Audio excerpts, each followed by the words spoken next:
Приветствую на канале.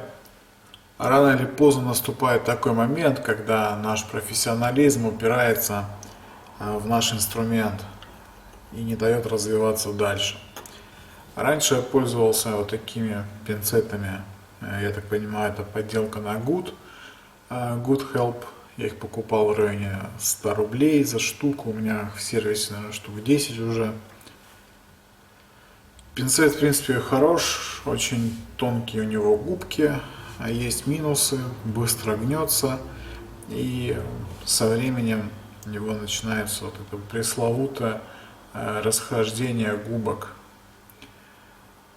Поэтому я решил приобрести оригинальный гуд, я его купил.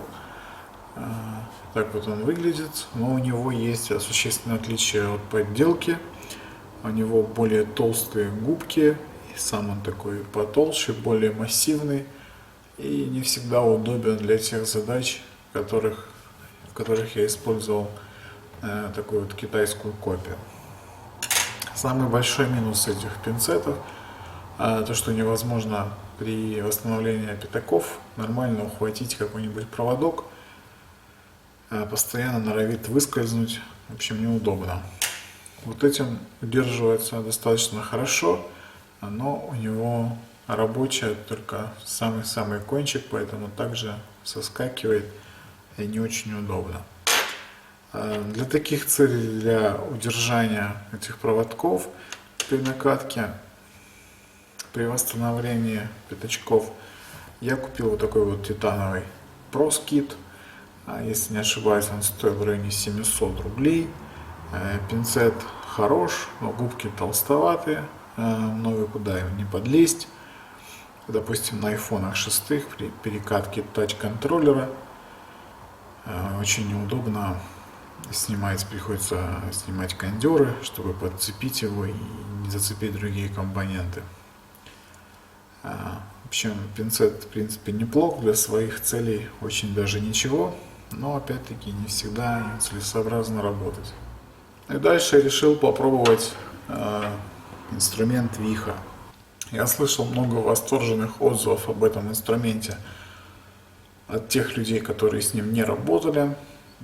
Поэтому, чтобы точно составить свое мнение и понять, стоит ли расширять количество такого инструмента, я приобрел для начала вот такие бокорезы Виха. Я не помню, как точно они называются. В общем, они для микроработ. Они очень сильно помогают при демонтаже защитных экранов на iPhone 4, 4s, там, где нужно достать до какой-то микросхемы и выкусить маленький участок. Отлично работают. Эксплуатирую я, наверное, их уже месяца 3-4. Ни одного залома, зазубрины на губках. Поэтому я посчитал, что, наверное, дальше было бы логично покупать другой инструмент Виха в зависимости от текущей потребности. Поэтому я в этот раз купил вот такие вот 3 инструмента, 2 пинцета и отвертка PH3.0. С доставкой эти 3 инструмента обошлись сумасшедшие на самом деле деньги, 4327 рублей. Покупал в известном интернет-магазине. Ну, отвертка, что могу сказать. Наверное, она удобна, но вот эта вот часть средняя, мне она показалась тонкой. А это наоборот слишком большой наконечник и не знаю, возможно, привыкну. Я привык к таким более коротким отверткам. Но посмотрим.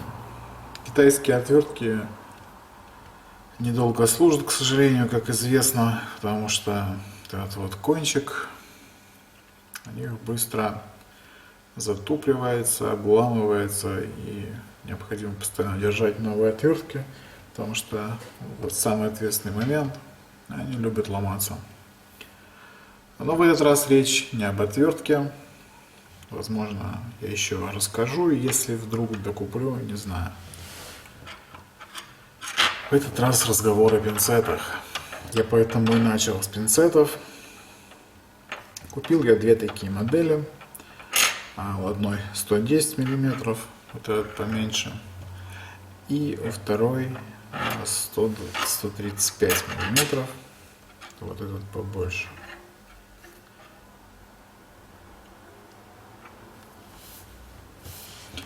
У этих пинцетов очень тонкие губки, что, конечно же, мне было необходимо для работы.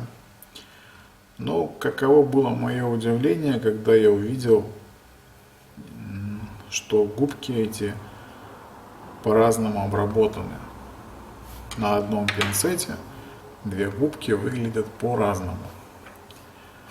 Я не работал с дорогими пинцетами, настолько дорогими, и не работал конкретно с пинцетами Виха, поэтому я не могу судить, должно ли это так быть или не должно. Напишите в комментариях, потому что мне очень интересно, на самом деле так и что это дает. Дальше мы переключимся под микроскоп, чтобы я мог вам показать, что я обнаружил и какие у меня претензии возникли к этому инструменту. Но относительно маркировки этих пинцетов, мало ли, может быть, у кого возникнут вопросы. Значит, такая маркировка: 135 мм пинцет, у которого не сходятся нормально губки. Обратная сторона. И пинцет 110 мм, у которого по-разному обточены губки.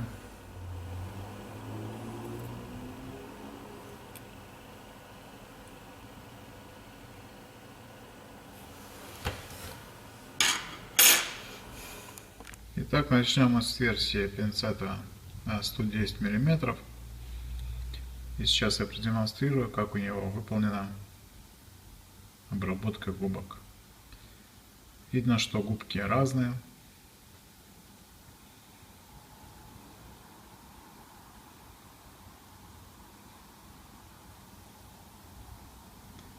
Одна толще, другая тоньше.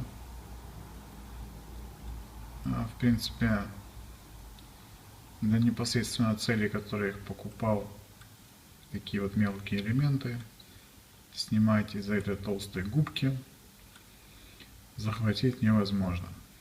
Я подумал, ладно, буду большие компоненты цеплять, вполне себе неплохо. И, наверное, будет работать. А для мелких компонентов я буду использовать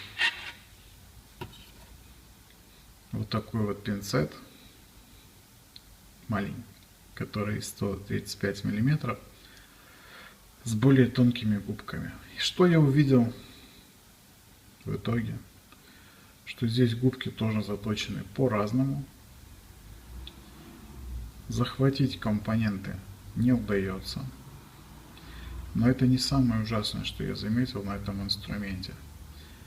Всем известная проблема пинцетов, то что губки при плотном закрывании смещаются. Посмотрите, насколько смещаются.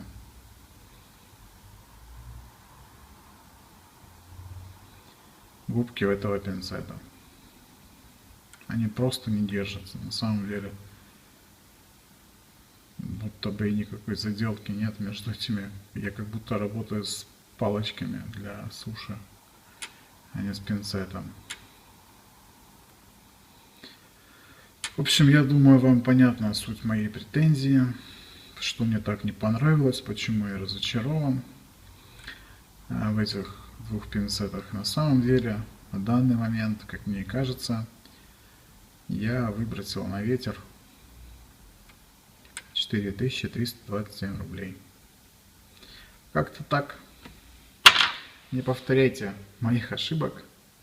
Надеюсь, вам было интересно. Пишите комментарии по поводу этого инструмента, кто с ним работает.